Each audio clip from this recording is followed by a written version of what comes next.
nilang matutukan ng mga abogado ang kaso ng kanyang ama. Ang tututukan naman ni Atty. Roque ang aplikasyon para sa kanyang assignment. Samantala, Ang baby isang ay. foreign lawyer ang nagdagdag baby. Lord. Upang makasama sa defense team ng kanyang ama. Na mo. Ayon sa Presidente, nais nila mayroong ICC experience ang mga abogado ng kanyang ama. Dagdag pa ni VP Sara, inaasahan Ayaw mo ano sa gaya. Aw no, sige na sa kiyatong Bebe, katong bilang.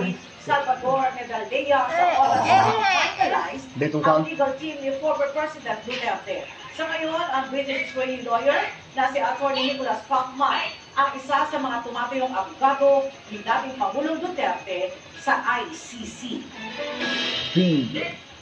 Kumpiyansa ang British-Israeli lawyer na si Nicholas Pacman na may malakas na depensa. Si dating Pangulong Rodrigo Duterte sa kinakaharap nitong kaso sa International Criminal Court o ICC.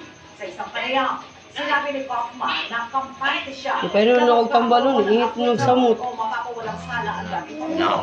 Si Pacman ang dating Pangulong. Ha? Singaw. Hindi, pero nung kambalon. Ako lang ingit ang samot. Ng detalye kung sino pa ang ibang abogado makakasama niya sa Wala hilot ko do. Salamat ya.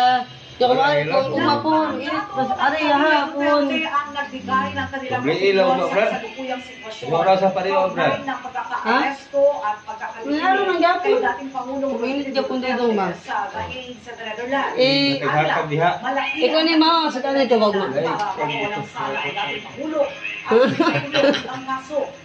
Papa, ikaw ni Mao, ikaw mo, gamit ako mo ba? Lagi, buta na diha. Ano ba? Tingin sa bawal na ba kayo? Hari dyan ang toyo. Ulan na ba sa gawas, no? Ulan? Ako yun, ari dyan mag-ulan. Ako lang yung sige, tawag ka ng tawal, ganyan ang uga kay, basta kay, init ka, ay, ganyan na. Ay mabigyan ng interim relief for provisional liberty sa